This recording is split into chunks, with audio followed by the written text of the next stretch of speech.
Hello, everybody. Welcome to Trek on Tuesday. We are talking about treks today, but something special brought us all together. It is National Forest Week, so happy National Forest Week to you, Braxton, to you, Aaron, and to you, viewers, which, spoiler and very exciting announcement, Aaron, this is big. Braxton, you'll appreciate this as we go on. We've got Xavier in the house today from Pack 817.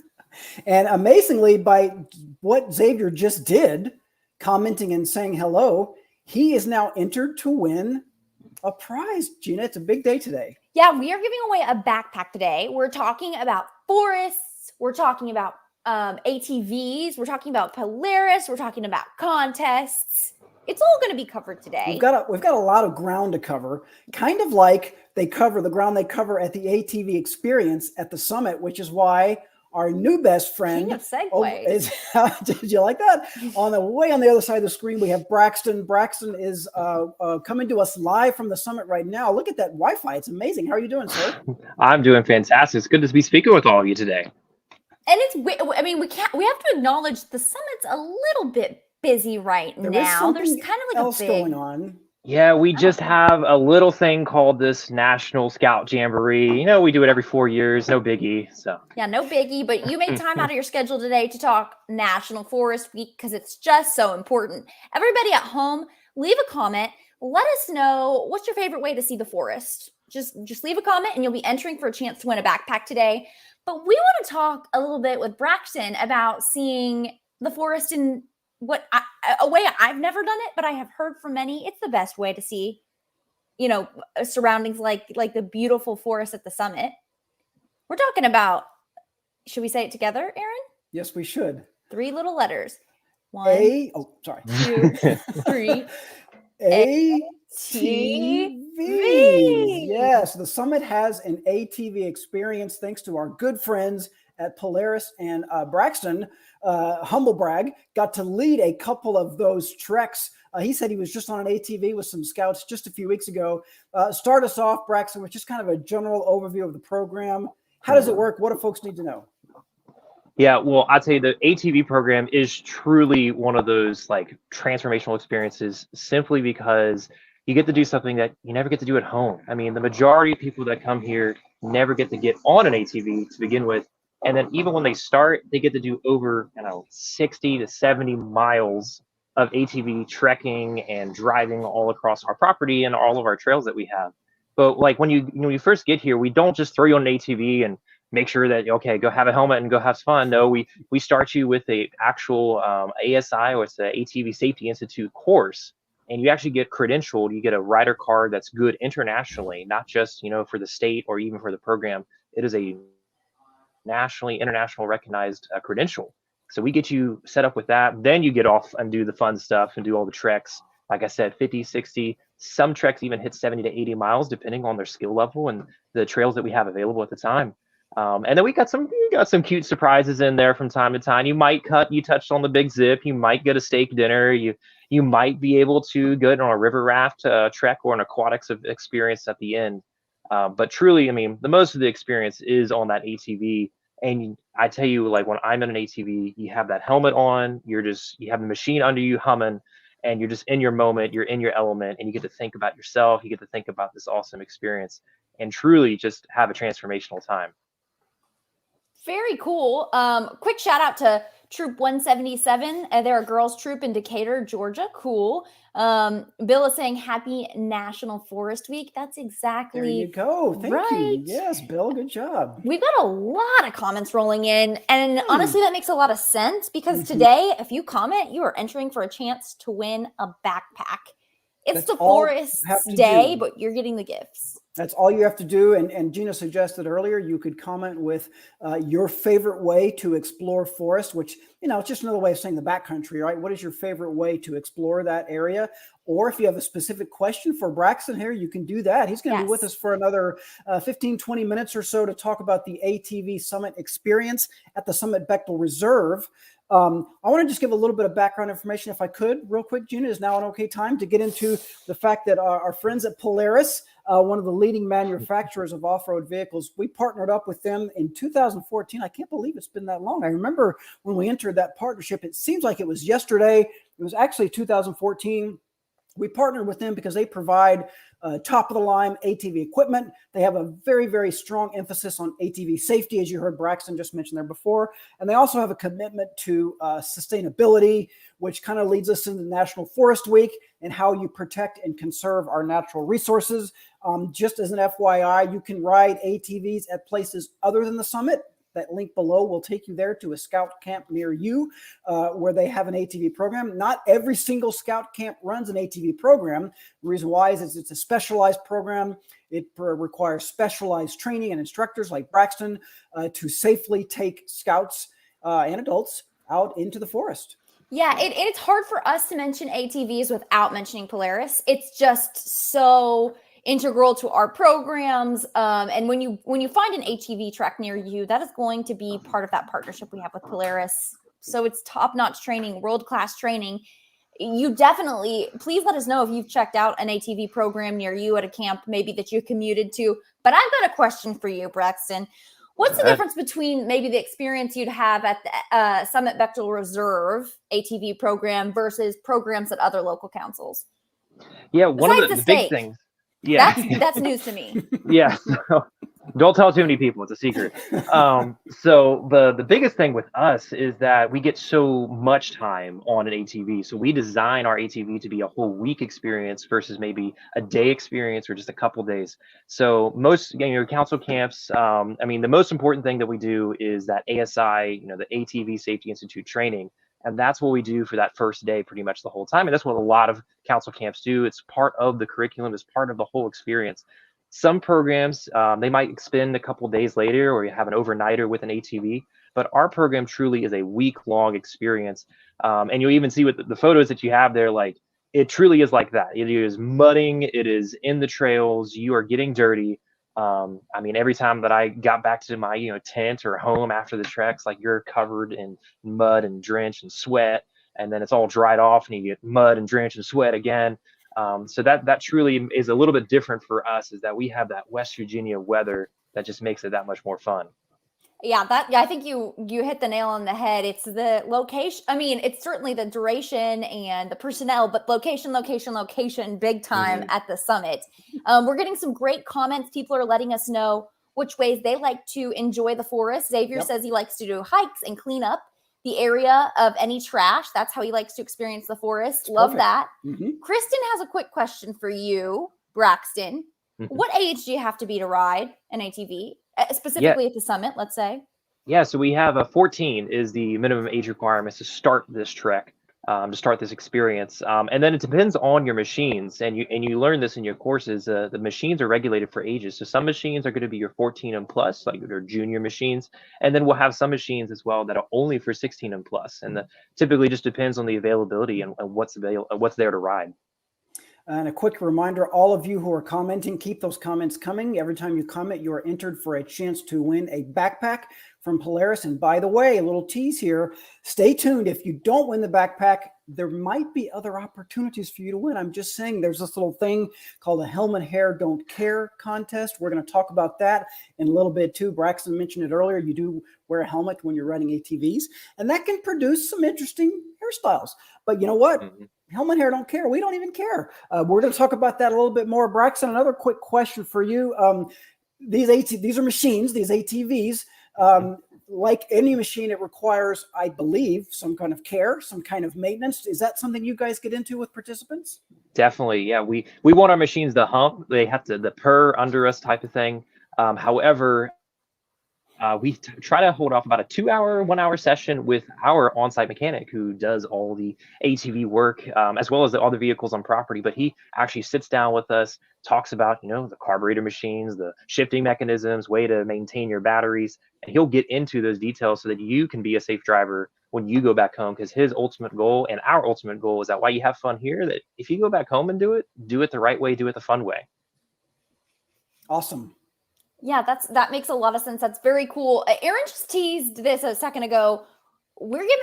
Of course, we're giving away a backpack today. All you have to do to enter is let us know how you enjoy the forest. He mentioned we're going to talk about the helmet hair don't care contest that's going on. So stay tuned to learn more about that. We're also going to be introducing another contest in a few minutes. So there are really 3 chances to win we're talking today. That's exactly right. Multiple ways to win today. It's a big show today, Gina.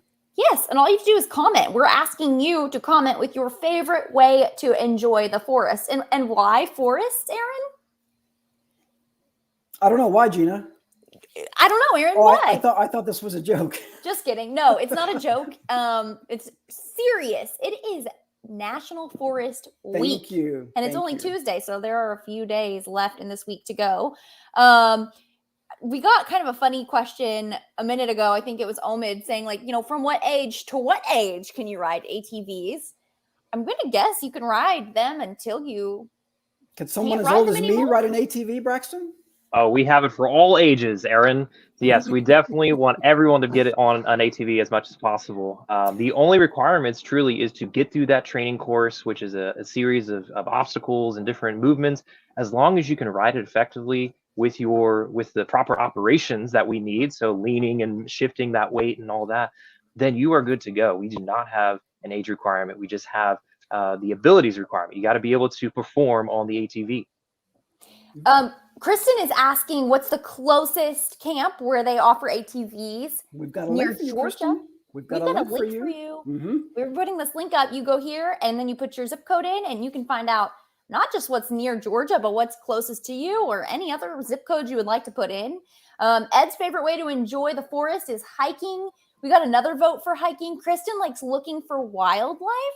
That's a great way to enjoy the forest. Yeah, we're getting a lot of hiking, a lot of trash cleanup, and a lot of admiring the scenery or the wildlife, which all good reasons, I think. Yeah. Braxton, to put you on the spot, what's your favorite way to enjoy the forest? Well, I might be a bit biased to say that ATVing is probably one of my new ways of enjoying my forest. Just last week when we were on our ATVs, we see countless of deer, turkeys, and we also got to see some bear cubs on our trails. So, whoa, that's cool. That is. I would be cool. nervous that I might run into Mama Bear at some point, but still very cool. Aaron, what's your favorite way to enjoy the forest? My favorite way, well, I've never ridden an ATV. Yeah. So Braxton, hope you can hook us up. We have to get out there at some point. So out of the ways I've done it, I'm going to say something that I don't know that anybody has mentioned yet. I'm going to say on a bike. I kind of like biking. Also requires a helmet. Also can produce helmet hair don't care. We're going to get into that in a little bit here because you don't just wear a helmet with ATVs. You wear a helmet with a lot of different outdoor activities, among them mountain biking, rock climbing, all these things like that. A lot of the boarding, skateboarding, a lot of sports like that. I also want to just mention real quick, the ATV program at the summit, extremely popular. If you would like to sign up, I think we have that link. It's called the Polaris ATV Experience. We're talking about, a trip to the summit, you plan ahead. So we're talking about planning months and months ahead for this, maybe a year ahead. You're not going to be able to sign up for a trek in August, I think, right, Braxton? But you can sign up for one in the future. And you are supposed to plan ahead. Yeah. Yeah. And that's which is it works out timing wise because it does any trip, high adventure trip, takes some advanced planning. Braxton, I wonder if you can maybe sort of take us through an orientation type session. Give us a cliff notes when you bring a handful of scouts in with their adult leaders and they've never been on an ATV before. What's your pitch there real quick? Yeah, well, our pitch right away is make sure you have the right clothing. It is so important, not only because I said you get muddy, it gets cold out there. So, we provide those helmets and gloves and goggles, but making sure you have those, long sleeves, long pants, and comfortable clothing as well. You don't want it to be uncomfortable. That's kind of like our very first thing we touch base with. And then, like I said, when we get into those trainings, the very first thing, did you do your online course? That's required for this before you start. And then camel packs, your standard trekking materials. The good thing is with our ATV trek, you don't have to take everything on the ATV. So you can bring some extra pieces of clothing, extra pieces of water, and put it in some ruck packs that we have, and we'll transport that for you. But our first thing is making sure you have that safety gear, then you move on to the fun, then you finally move on to the experience.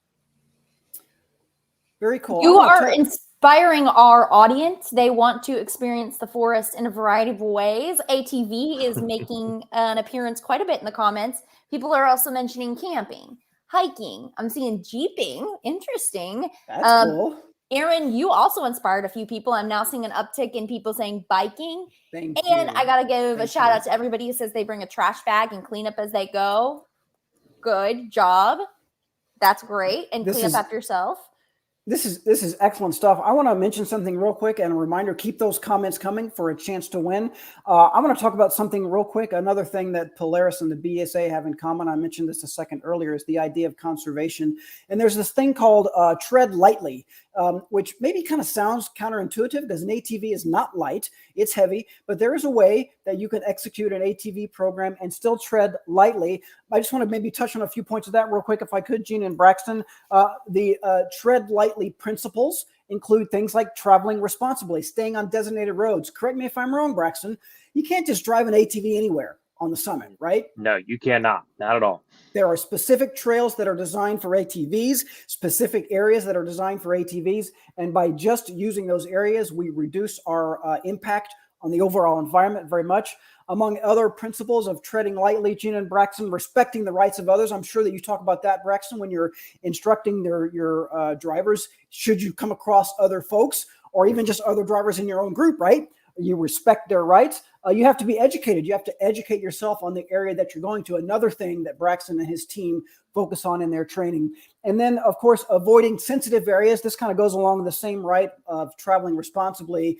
I'm sure there are certain areas, Braxton, even maybe not too far from where you go, that are off limits, right? You probably tell the scouts, hey, don't turn right here, turn left here, because if you drive right, you'll go into a sensitive area. Am I right? That's exactly right. We have those guides out in the front to make sure we get on those designated trails. Excellent, excellent. And the final principle of treading lightly, do your part, model appropriate behavior. I know we can count on Braxton to do his part, but the idea, I think, when he takes scouts out and adults, what you're doing is you're teaching them how to do their part. Like you said, Braxton, when they go back home, if they ride ATVs, just like the rest of the scouting program, right? We're teaching, we hope, a lifetime of responsibility and ethical use of the outdoors. And Aaron, I think you're missing one thing, and it's something really specific to how we treat the forest and to treat trees while we are, using ATVs and spending time in the forest. Any idea what it is?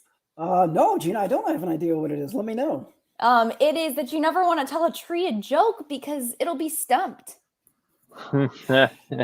Braxton, we can always count on Gina for the jokes. That's why I thought you were joking earlier. No, I had to do it because you did think I was joking, but this is serious, guys. We have about 2 more minutes for you to enter for a chance to win a backpack that we are going to be giving away. Like I said, in 2 minutes, then we're going to introduce 2 more ways to win cool prizes, but we are asking you, what's your favorite way to enjoy the forest? My favorite way, it also involves a helmet. I think we all picked things that involve helmets. I like to do it on horseback.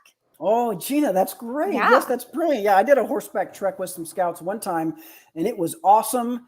And I had a sore bottom, but that's okay. We absolutely wore helmets. So I know we're going to get into the helmet hair, don't care details here shortly. But as a quick reminder, not just ATV riders wear helmets. In the BSA, obviously a very strong proponent. As a matter of fact, you can't participate in a lot of these BSA programs, outdoor programs, without wearing a helmet. Whitewater rafting is another one that requires helmets that will leave you with some really good helmet hair there because you might be getting wet too. And a reminder too, our winner from last year, she participated in an activity that was entirely outside of scouting. It's not an activity we do in scouting, but it is an activity that required a helmet. And she's a dirt biker, so she wore a helmet, took a picture, and won the contest. Yep. She even told a story about how she had gotten in an accident one time. The helmet saved her, of course, and had to get a new helmet because it was banged up and its safety was compromised. So yeah, and luckily she won a new helmet by entering the Helmet Hair Don't Care contest. That's right. How she got a new helmet thanks to Polaris. Yes, yeah. Exactly. Very good. I just want to mention one more thing that's really cool about the summit. As a reminder, obviously Braxton knows this, that the summit is located right near the New River Gorge National Park, one of the most scenic areas in the United States. Gino, you and I think have both been to the summit for a jamboree. I've never been there to experience high adventure, never ridden ATVs there. But Braxton, I wonder if you could maybe describe for the folks what the scenery is like there. What do people see on an ATV trip out in your neck of the woods? Yeah, and I was actually talking about this with a scout not too long ago, is that the summit has like multiple biomes of styles of trees and multiple of environments. And so there's some areas where it's purely wooded. You're in the middle of the trails. Thousands of trees are deep into the woods. And that's where you see like a lot of those deers and animals kind of in the deep woods. And then there's other areas where it's very flat. It's very open valley style. You get to see the Blue Ridge Mountains in the distance in some of the locations. And then there's some lake locations that we go to as well. So we have like little beaver lakes that we call them on property. We'll drive down to those, and a little bit of a wetland and vibe. So it's truly like a deep forest, wetlands, a little bit of field and valleys. And then ultimately you're surrounded, like I said, by those Blue Ridge Mountains, that beautiful blue hue that you get when you get in those overlooks. So it's truly, you get to experience the entire West Virginia environment on these ATV Experience. Okay, we've got the perfect follow-up question to that. And ironically, the person who asked this question is the same person I randomly drew to win our backpack. Wow. So we have a winner in our backpacking contest. Yes. Go ahead, Gina. We have a winner and a question. So if this is your question, that backpack is yours. Okay, this person is wondering, will there be ATVs at the summit for Jamboree? It will not be. No, we'll be only for the ATV Experience is when you can come out here and enjoy those almost 100 miles of ATVing. But you know who is at the summit for Jamboree? Skylar, who won a backpack today. Congratulations to Skylar for the backpack. That's very, very awesome. Gina, correct me if I'm wrong. Does he need to message you or you message him? I can't remember how we do that. You, Skylar, we will for message you. Address, and then we will get that backpack sent your way. Congratulations. And we know you're not home. You're at the summit. Congrats to Skylar. Robert, hey, look at that. Robert, good job. Congrats to Skylar. Appreciate that. Now listen, guys. Thanks, Xavier. Skylar has won. Yes, good job, Xavier. Good job, everybody. Very scout-like for everybody to be congratulating Skylar. I just want to emphasize again, the contests for today's show are not over. We've got about 8 more minutes, and we've got 2 more contests for you guys to enter. Why don't we go over the Helmet Hair Don't Care contest in a little more detail? Go ahead, Gina. Sorry. I have one more question I want to ask Braxton before we move on. Kristen had a good question I've literally never thought about. How do leaders and kids communicate while riding ATVs? Great question. Mm-hmm. Oh, that's a really good question. So in your training, we actually learn hand signals mostly. So we have specific hand signals that you can like start your engines, stop your engines, turning left, right, things like that.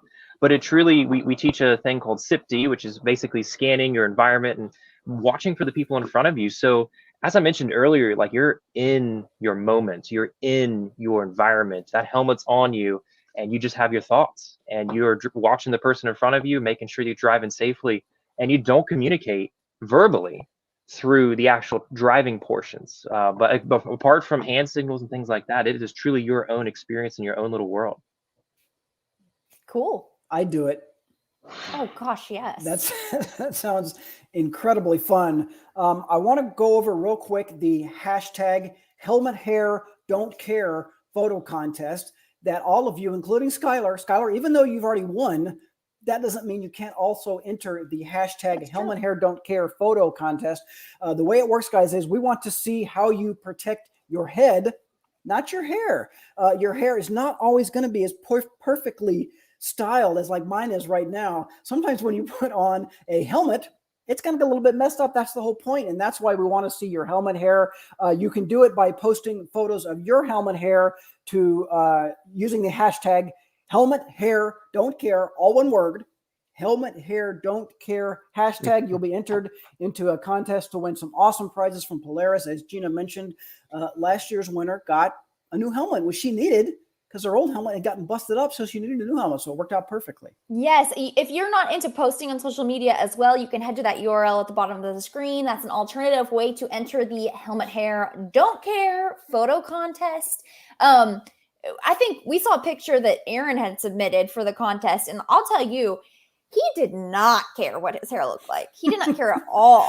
He exemplified it. Did not care at all because guess what? Safety is more important than how good your hair looks. That's something that Polaris and the BSA are 100% in agreement on. So enter the Helmet Hair Don't Care photo contest to win cool prizes from Polaris.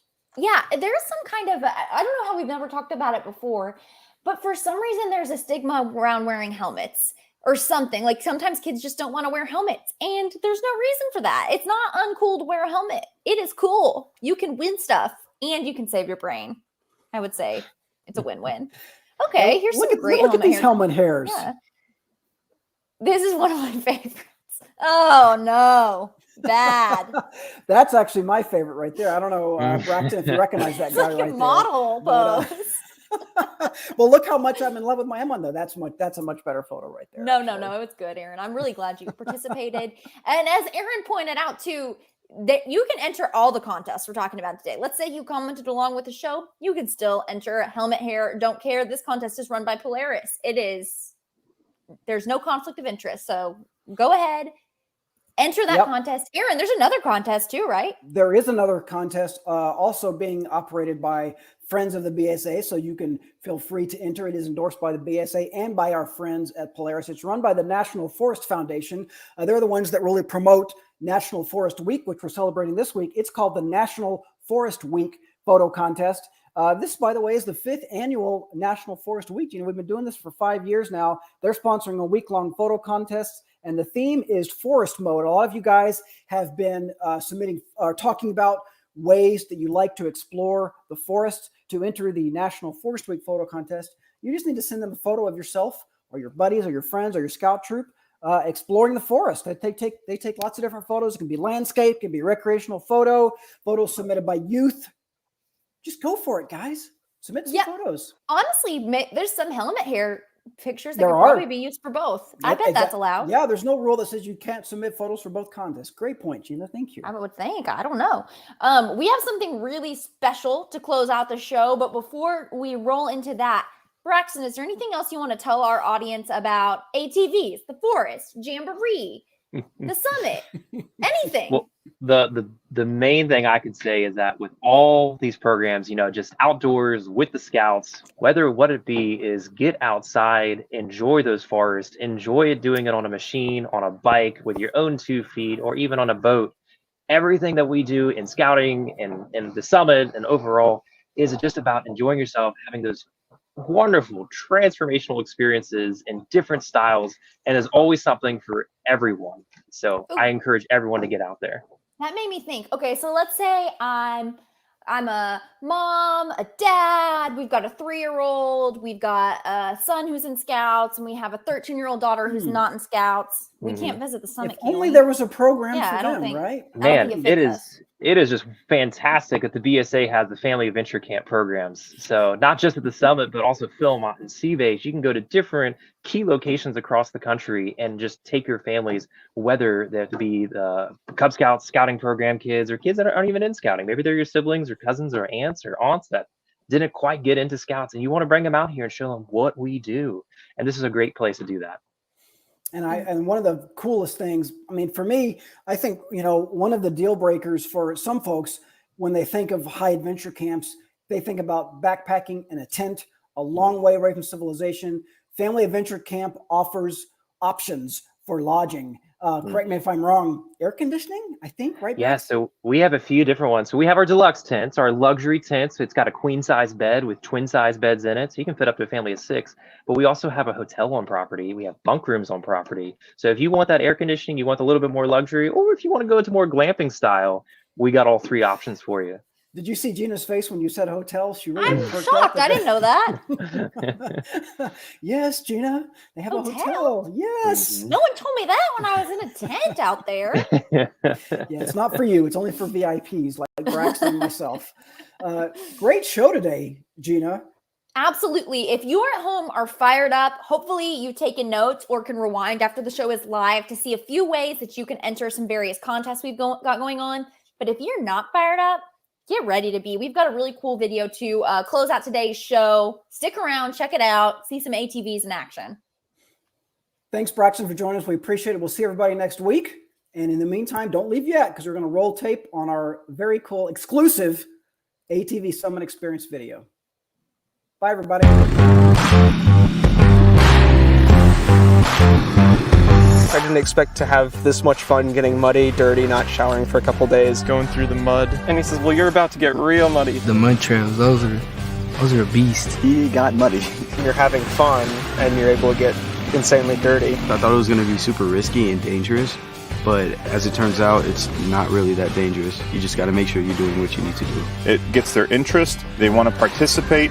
They have to learn some safety skills. They have to learn some procedures. They have to work together as a crew. It has all the components that the BSA program is looking for.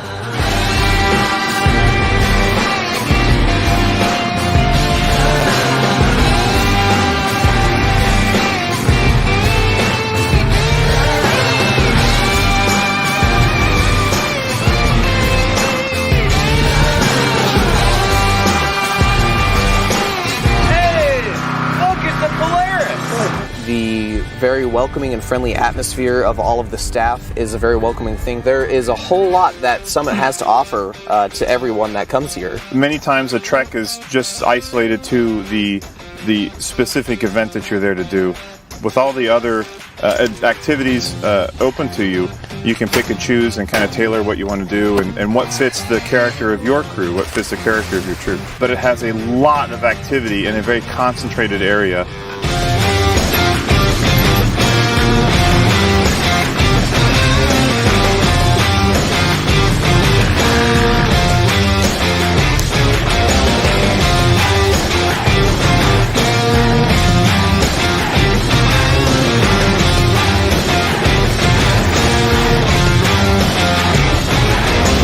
This place is pretty beautiful. Like, the camp is gorgeous. I mean, we're surrounded by mountains right now. Also going up into like the trails and being able to camp on basically the edge of a mountain overlooking not just a little bit of the summit, but also some of the towns nearby. Being able to see the stars at night because this place is so huge, there's no light pollution. If anyone were to look for a starting point in their high adventurings, Summit would be a great place for that. It is a unique experience that you're not going to get too many other places.